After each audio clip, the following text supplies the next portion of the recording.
Saiu uma matéria que discute o seguinte. Mostra o seguinte, né? Tipo, diz o seguinte. Pessoas que moram em altos andares de prédios envelhecem mais rápido do que pessoas que moram em andares mais baixos. Saiu uma matéria dessa. Aí a gente começou a fazer vídeo fazendo críticas a algumas matérias absurdas, né? Então saiu uma matéria dessa. O Marcel quer construir um prédio de 1 quilômetro. Então o cara que mora no exatamente. Então ele... mas assim, faz algum sentido sim, porque quanto mais longe você está da Terra, menor é a gravidade. Então, sendo menor a gravidade, então o tempo vai passar um pouquinho mais rápido comparativamente a quem está embaixo. Entendi. Só que, tipo, eu fiz a conta lá, e é tipo, 1 trilionésimo de segundo por ano. Pô, tá aí. Não, né? Não conta, né, pô? Não conta. Não dá pra contar vantagem. Não dá pra contar vantagem nenhuma. Não dá pra contar vantagem. O Nielson Flórida mandou aqui. Se o tempo não existia antes do Big Bang, como então ele passou a existir do nada? Porque aí é o lance do Einstein fala que são coisas que estão ligadas, né, cara? Então ele chama essa entidade, essa coisa de espaço-tempo. Então não é o espaço uma coisa e o tempo é uma coisa... É uma coisa só? É uma coisa só, espaço-tempo. Por isso que quando chega perto do buraco negro, o espaço-tempo é que é deformado. Quando você tem o Sol aqui, no espaço-tempo é que é deformado. Então não é nem o espaço nem o tempo separados, mas são os dois ao mesmo tempo. Exato. E eu vou falar, a pergunta, na raiz dela, não faz nem sentido. Porque, tipo, não faz sentido você falar em antes, eu tô falando em início do tempo. Se eu tô falando em início do tempo, o tempo começa aqui. Existe antes. Como é que a gente define tempo? Como é que a gente define antes? Antes é antes no tempo sempre. Antes é antes no tempo. Então, se o tempo se inicia a partir... Se o tempo é criado, como o Sérgio falou, tipo, é um ente único, quadridimensional, espaço-tempo. Então, ele é criado junto ali. Isso aí. Então, não há um antes. Não existe antes. Simplesmente. O Edson Joane mandou aqui. Só entrei na live agora, mas tem uma pergunta crucial pro Sacani. O tempo passa igual em todo o universo? Um ser inteligente, capaz de teorizar sobre o universo, mas que esteja em um lugar onde o tempo passa distinto daqui, concluiria que o universo tem a mesma idade que atribuímos pela teoria do Big Bang? Essa aí é legal, hein? É uma pergunta... Essa é interessante. Bem levando em consideração o princípio lá da homogeneidade, né, e da isotropia do universo, sim, né? Porque ele iria começar a medir a recessão de galáxias e ia chegar no mesmo, né, no mesmo ponto. Mas também vai muito de como o cara marca o tempo, né? Se a gente tá falando de um ser alienígena, como que ele marca o tempo? Ele tem que marcar o tempo igual a gente marca em anos, né? Porque a gente marca em milhões de anos. Mas seria, cara, porque ele ia medir a velocidade com que as galáxias estão se expandindo, se afastando da gente. O Leonardo Nunes... Peraí, o tempo vai ter que... Dá uma expandida que eu vou ao banheiro, então. Não, beleza. Aí o pessoal vai calcular o tempo e saber o que eu vou fazer, dependendo do tempo que vai demorar. Na verdade, pra você lá vai passar 2 anos. Leonardo Nunes perguntou aqui, no caso ele tá falando aqui da luz do sol, que vocês falaram que se ele se apagasse do nada, demoraria 8 minutos pra gente perceber. Mas isso com relação à luz. Aí ele perguntou, e com relação à gravidade, quanto tempo demoraria pra gente perceber? Vamos lá, isso é bem interessante também. Com relação à gravidade, demoraria 8 minutos também. Por que demoraria 8 minutos? Aí a gente vai lá, vamos pegar a primeira gravitação newtoniana. Todo mundo aquela gravitação universal que a gente aprende no ensino médio, tá? Temos ali a gravitação universal. A gente diz que essa teoria é uma teoria de interação instantâneo. O que significa? O que acontece a 1 milhão de quilômetros num ponto, instantaneamente é percebido a 1 milhão de quilômetros de distância, né? E isso incomodava muito Einstein. Então, quando Einstein desenvolveu a teoria da relatividade geral, ele coloca que, a gente sabe, e também da relatividade restrita, nada se propaga, informação jamais vai se propagar a uma velocidade maior que a da luz. Então, do ponto de vista gravitacional, o Sol deixou de existir, por exemplo, a gravidade mudou, certo? Sim. A gravidade mudou. Então, essa informação não pode chegar aqui instantaneamente. Essa informação não pode. Porque é informação se propagando. Então, se ela não pode, porque isso quebraria o princípio da causalidade, ou seja, nada pode viajar a uma velocidade maior que a luz, nem mesmo informação, a informação gravitacional também não vai poder viajar a uma velocidade maior que a da luz. Então aí a pergunta vem, quem carrega então essa informação que está se propagando com relação à mudança na gravidade? É uma coisa que nós chamamos de onda gravitacional. A onda gravitacional vai carregar essa informação até a gente, e a partir de 8 minutos, isso hoje a gente já sabe que a onda gravitacional se propaga na mesma velocidade da luz. Em 8 minutos, a Terra sai tangente à trajetória, sai reto, vai embora. Isso aí. E a gente fica à deriva no universo sem esperança e mais nada. Ó, o Edson Mota mandou aqui. Pessoal, considerando que a massa distorce o tempo, quanto mais massa, o tempo passa mais rápido, então podemos dizer que as reações de fusão nuclear no Sol ocorrem mais rápidas do que a gente mede É ao aqui na Terra? contrário. O que é? É ao contrário. Quanto mais massa, mais distorcido distorção. e mais lento o tempo Mais passa. lento passa. Então é o contrário do que ele falou. É. Mas a pergunta então Da fusão. se mantém. As reações de fusão nuclear no Sol então ocorrem mais lentas do que a gente mede aqui na Terra? Se tratando de Sol, muito pouco. Mas assim, o que vale é quem está medindo, né? Pra gente aqui, a gente, o observador distante, é a gente que está fazendo a medida, e o Sol, tipo, enfim, parece tudo muito pesado, mas enfim, do ponto de vista gravitacional, ainda ele não é nada, entendeu? Tipo, então não vai ter grandes diferenças, assim, do que no tempo de fusão nuclear ali que acontece dentro do Sol. Não vai ter grande diferença temporal. Ó, o Caian Padilha mandou uma pergunta aqui que eu esperei o Vilela voltar do banheiro pra fazer ela. Que é o seguinte, ele mandou: se acelerando a velocidade da luz o tempo para, o que acontece se a gente ficar estacionário, zero absoluto, bem no centro da expansão do universo? O que aconteceria? Ah, e o Paquito merece um aumento. Escreveu isso mesmo? Escreveu. Ah, tá. Primeira coisa que não tem centro da expansão do universo. Isso é a Isso. primeira coisa que a gente tem que tirar da cabeça de todo mundo. Perfeito. Todo mundo fala, não, o universo está expandindo a partir de que ponto? Não tem um ponto, cara. Não tem. É aqui, ó. É do lado da estrela Arcturus, aqui da onde não É existe como se fosse isso. um balão que você está enchendo? Exatamente, é como se fosse um balão. É a melhor, Esse é o melhor universo. exemplificação que a gente tem. Imagina, põe lá, faz umas estrelinhas, Isso. o universo bidimensional ali, seria isso. Tem um centro ali? Não. O universo é naquela superfície. Não tem centro. Então é isso aí. O universo é isso. isso Não é- tem centro da expansão. E entendeu? isso está diretamente relacionado a uma coisa que ele chama de princípio cosmológico, né? Princípio cosmológico. Mas isso aí. enfim. Aí qual que é a outra aí? Que é o que... como que é? Um negócio por Princípio vermelho. cosmológico, não. O princípio cosmológico é o princípio que diz que o universo é isotrópico e homogêneo. É. Então, ele, para qualquer lado que você olhar do universo, não importa onde você esteja, você vai ver a mesma densidade de galáxia, a mesma distribuição de galáxias. Se você for para Andrômeda e olhar, vai a mesma coisa. Por quê? Se você for para, porque isso é o princípio cosmológico. Aí a gente quando mede você tá isso. isso vale? Quando você Em está em grandes escala escalas. cosmológica, em grandes A escalas. melhor maneira de explicar o universo para a pessoa. O universo é igualzinho uma esponja. Sabe uma esponja? Sei. Aquilo ali é o universo. O universo é uma esponja. O universo em grande escala é uma esponja. Se eu entrar na esponja, eu vou ver buracos, vou ver tal coisa? Vou. Mas na grande escala, o universo é Que exatamente exemplo igual a bom, uma sei. esponja. É uma esponja. Então Então como não ele falou, importa onde eu esteja na esponja, para qualquer lugar que eu olhar, eu vou ver em média A a mesma mesma coisa. densidade, a mesma distribuição de fiozinhos ali da esponja. Exatamente. Agora, Mas no futuro... por isso que é escala. Se eu entrar na esponja e ficar ali do tamanho de uma formiguinha ali, aí eu vou ver um buracão desse tamanho, Ah, tá. que é o que a gente Exatamente. mede aqui. A gente está dentro da esponja. A gente tá dentro da esponja. Então, nós estamos num buraco, num void, que a gente chama cósmico.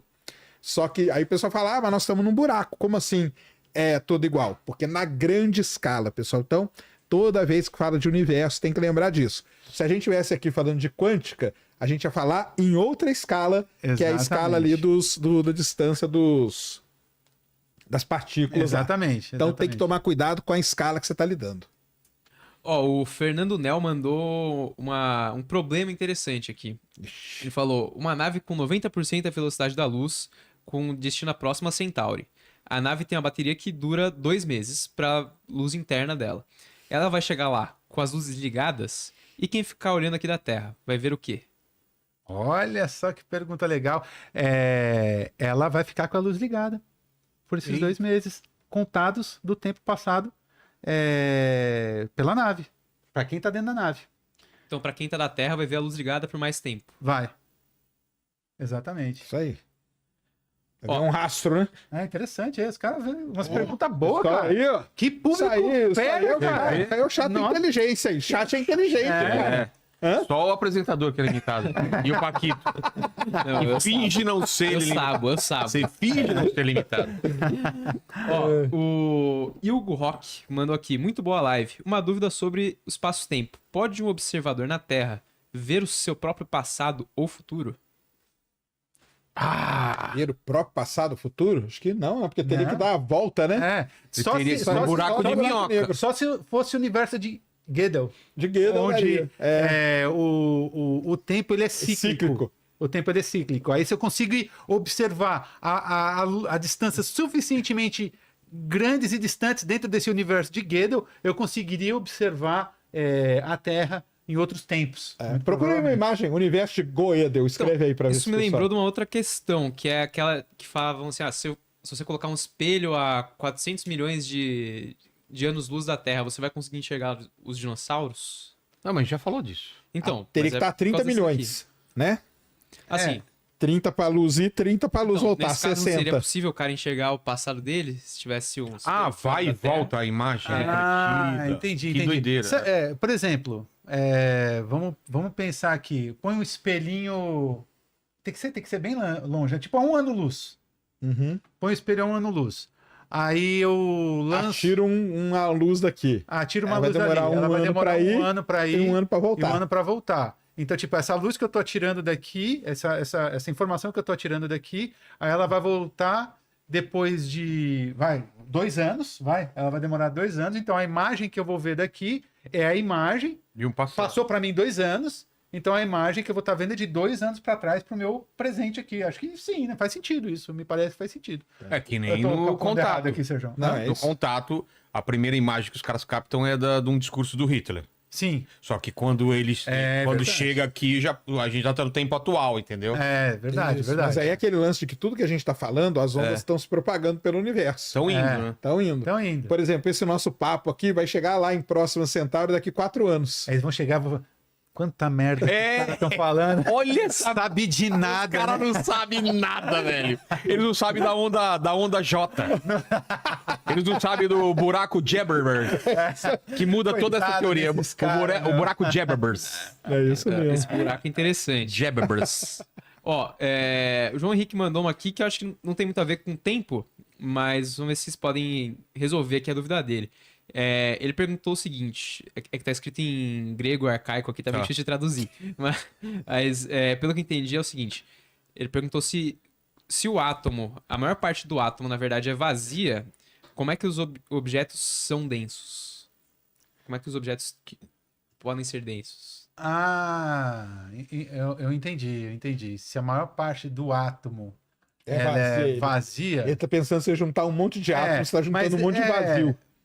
cara, é vazio dentro de uma escala Isso aí, que é é escala. quântica, né? Na É uma escala questão de quântica ele escala. pode ser, isso aí. Então, tipo, nunca dá pra gente querer comparar aquilo que tá em nível de escala quântica com o nível de escala macroscópica. A Isso gente aí. não pode, não, porque é vazio ali, então não pode ser denso aqui. Não, peraí, ali É é que nem- escala quântica, é outra coisa. O universo, as coisas estão muito longe, mas se eu tivesse afastado o suficiente pra ver aquilo numa distância, parecia que tá tudo uma coisa só. É a esponja, ué. É a esponja, exatamente. Você quer uma coisa, por exemplo, como isso que você tá falando é bacana? Vai pra um lugar assim, onde o céu é maravilhoso, tipo, você consegue enxergar a faixa do centro da galáxia. É. Quando você olha, você vai olhar, tipo, a impressão que a gente vai ter é que Tem uma nuvem. uma densidade de matérias gigante. É. Mas, meu, Você põe um pontinho de telescópio outro ali, você vai ver que já tem distância. milhares de anos-luz, Isso. um pontinho do outro que parece estar do lado pra gente aqui, né? Exato. Ó, o Hernande Brandão, ele mandou, boa noite, Sérgio. Explica o que seria um motor de dobra espacial e como ele se encaixa nesse contexto. Dobra Ele espacial. dobra o espaço. Ele dobra o espaço-tempo, cara. É aquilo ali, ó, que é o motor de dobra. Ah, tá. Ele vai abrindo buracos de minhoca. Ele eu acho dobra. que sim, eu já ouvi falar disso aí, só Ele que eu nunca parei dobra pra o espaço estudar. tempo. Mas eles têm dobra. dobra 5, dobra 6, né? Aí eu não entendo. Aí é o... Não, mas aí é não, outra é o ARP, coisa. né? Aí é o ARP. O ARP eu não lembro qual que Aí a é ideia. é outro conceito. Mas o de dobra espacial é você dobrar o espaço-tempo e poder viajar de um ponto para o outro rapidamente. Basicamente buracos de minhoca. Um buraco né? de minhoca, é isso Buracos mesmo. de minhoca. Ó. E tem a teoria nos livros lá da fundação do Asimov, que eles trabalham com gravidade, né? Gravidade e antigravidade. Gravidade e antigravidade. As naves, elas usam a gravidade para se movimentar, né? Isso aí é o sonho da propulsão de foguete, cara. Desenvolver um isso aí motor é- antigravitacional. Mas Ele pra anula, né? É, ué, Ele você não faz anulando. nada, ele só Mas vai... aí tem uma coisa que é muito interessante, tem muito interessante. Quebra com relação a regras? isso. Não quebra regra nenhuma, né? Mas na verdade hoje a gente não tem previsto nem do ponto de vista teórico, porque a manipulação, veja, a gente tem algumas forças fundamentais. Vou falar aqui, por exemplo, da eletromagnética. A gente de alguma forma consegue manipular a força eletromagnética. A gravitacional a gente não consegue manipular. Isso aí. Então, quê? por quê? Porque a gente não consegue, ainda do ponto de vista teórico, primeiro, a gente não tem um entendimento claro ainda sobre o que é gravidade, e a gente ainda parece estar distante de uma teoria de unificação, Que é onde o a gente. sonho. Que é o sonho Que é que a encontrar gente. uma partícula da gravidade. Teoria do tudo? Encontrar partícula, que seria encontrar partícula da gravidade, que seria tipo a quantização da gravidade. Quando a gente conseguir encontrar isso, aí vai ser um primeiro passo para a gente começar a entender Quando ou como- se? Hã? Quando a gente encontrar o se? Eu acredito num quando. Pô, ia ser demais. Eu acredito num quando. Mas estamos longe ainda. Porque tem o seguinte, o pessoal não entende, das 4 forças, a gravidade é a mais fraca de todas. Sim. Por isso que ela só é verificada em grandes Em grande escalas. escala, né? Entendeu? Exatamente. Por isso que, por exemplo, a gente quer resolver matéria escura, que tá ligado com a gravidade, a gente tem que ver bilhões de galáxias, ver 10, 15, isso aí não adianta nada, tem que ver o universo muito longe. Ou em aglomerado de galáxia que a gente verifica as velocidades e tal. Então, por conta disso, porque a gravidade é a força mais fraquinha, você não consegue verificar exatamente, ela. Exatamente. E aí tem outro ponto que o Sérgio falou, que é o seguinte, tipo, quando a gente fala ali em quantizar, encontrar a partícula fundamental da gravidade, a gente já tem, por exemplo, no caso do eletromagnetismo, a gente tem o fóton. Isso. O fóton, então você tem luz, a luz a gente sabe que é composta por fótons, que é a partícula fundamental associada a esse tipo de interação. Então, existe teoricamente o que a gente chama de O graviton. fóton foi descoberto quando? O fóton foi... Antes do Einstein, ou não? É, É o comportamento lá, né? na verdade, o fóton, a descoberta do fóton foi com o Einstein no efeito fotoelétrico, quando ele descobre ali que a luz pode ter um comportamento corpuscular e ele diz que luz, ele diz que ele quantiza a luz em pequenos pacotes de energia, Isso aí. que ele não chamou ali de fóton, ele chamou de quantum de energia, e aí só mais pra frente que ficou conhecido como fóton. Então foi o Einstein. Então, fóton é uma partícula de luz. É uma a gente partícula ainda de não luz. tem a medição de uma partícula de gravidade. De gravidade. Que é o graviton que a gente chama. Né? Tem? Não. Nome? Tem nome. Tem Teórico. Por uma coisa que é teórica, só que nem teoricamente a gente consegue prever ainda. Exatamente. Porque a gente não consegue, o que a gente chama de, como foi feito com o campo eletromagnético ali, a gente diz que a gente quantizou o campo eletromagnético em fótons. Sim. E a gente consegue observar isso e tudo mais. Então a gente Agora o fez sonho é quantizar a gravidade, A gravidade. em partícula. em partículas. Que seria o graviton. Só que a gente não consegue fazer isso nem teoricamente ainda. Tá. Então, quando a gente fizer isso teoricamente, aí a gente Abre uma porta. aí a gente abre e aí a gente começa a enxergar e começa a estudar meios de como de Detectar. fato, detectar o Depois vai ter que graviton detectar. e manipular a gravidade de tal forma que permita. Nossa, ia mudar totalmente o mundo, Ia né? mudar tudo. Isso aí Ia era mudar prêmio tudo. Nobel na mesma hora. Exatamente. Então até no mesmo dia. Então, esse é um outro ponto, assim. E aí que uma vez um cara me perguntou, né? Tá, você acredita que um dia a gente vai se tornar numa civilização tipo intergaláctica? Olha, eu acredito na capacidade humana do desenvolvimento de tecnologia. Então, tipo, eu acredito que se a gente tiver tempo, a gente consegue, por exemplo, criar mecanismos para, por exemplo, para criar motores de propulsão que permitam a gente chegar a velocidades que são frações da velocidade da luz, que esse é o canal para a gente se tornar uma civilização intergaláctica. Agora, o que me parece é que hoje a gente tem tecnologia suficiente para destruir o mundo quantas vezes? Com as bombas 100, atômicas. 200... E uma coisa que o Sérgio sempre fala também é da questão dos efeitos climáticos, né? Que sempre tá ali, tá batendo nessa questão e tal. Então a Que gente pode ser- tá se mostrando muito mais capaz de... São os grandes filtros, né? de aí. autodestruição do que se tornar uma... Mas se a gente conseguir e tiver noção de como ter ter essa consciência e criar e nos dar tempo para desenvolver essas coisas todas, eu acredito que a gente chega lá.